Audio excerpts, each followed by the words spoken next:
Yeah, hi, my name is James Elliott, and we are Pizza Pilgrims. We started 2 years ago as a street food company, selling Neapolitan pizzas out the back of a little three-wheeled Piaggio van.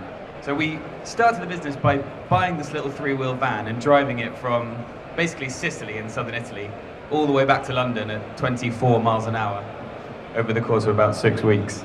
And basically trying to learn everything about Italian food and Italian culture, and most importantly, Italian pizza. We put on about a stone each on this 6-week trip. And so, yeah, when we got back, we put an oven in the back of the van and then started off going around. We started on a market in Soho and doing events and festivals, and the business kind of grown from there. So, hello. So yeah, he already said it. We came from street food, and we just wanted to just quickly whip through 4 things that we think we've taken from street food into like a walls and ceilings environment that has helped us kind of make a bit of a difference, hopefully. So the first thing is product focus, which is a very street food thing. It's you do one thing and you do it really well, and you really research the product, make sure it's the best. So that does a few things for you. First of all, it means that it gives you a real strong identity. As a business, you can say, we are a pizza business. We don't have 1,000 other things on our menu, and people come to you to try your pizza. But it also allows us to go on to the next slide. Yeah.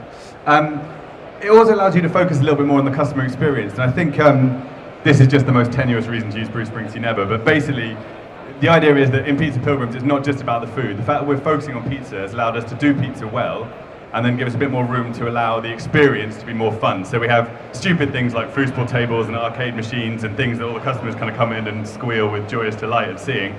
But it's also things about like getting the staff and the customers to feel like they're one and the same. So all the staff in Pizza Pilgrims, for example, make all the playlists that you'll hear. So there's kind of instantly that connection between the people who are sitting there having a pizza and the girl or guy who's serving you. And it just creates a nice customer experience in a real street food like festival environment.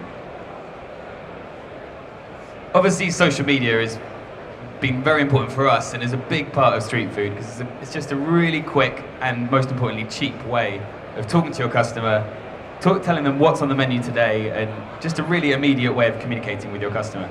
And it also gives a bit more of a human feel to the business. You know, you're speaking as a person as opposed to sort of an email going out once a month or something like that. So yes, social media for us has been invaluable.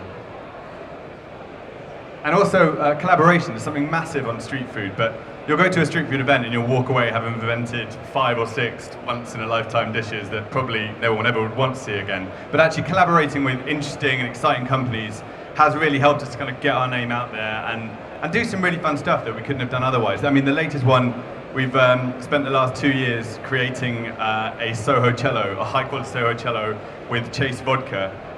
It's just gone into Harvey Nichols stores as of last week. Yeah, and it's just been really fun to do, and we've really kind of geeked out over it. So, yeah, basically these are the 3 things that we want to take forward from the street food business into the sort of bricks and mortar restaurant world. And the first one is this idea of perpetual pilgrimage. Like, we're always constantly trying to improve our product. You know, we'll go and do spend a week trying to find the right flour, making sure we've definitely got the right flour. We can go and focus on what's relevant. And then having this product focus lets you do this and gives you a bit more time to really hammer down into every single part of the product. I told you the slides were tenuous. The reverse mullet. The mullet is traditionally the haircut, which is business up front, party at the back. We try and run our business the other way around. So kind of a party up front and it all looks like a big, good time, but actually making sure that the right systems and most importantly the right adults are surrounding us to make sure that we're not kind of completely all over the place. So yeah, the reverse mullet is our kind of business philosophy. And the last of the terrible metaphors for business is the comedy song.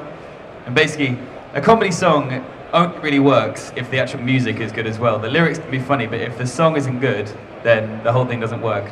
Like Peter Cook and Dudley Moore. Dudley Moore was a concerto pianist, Peter Cook was a comedy genius. Between them, it works.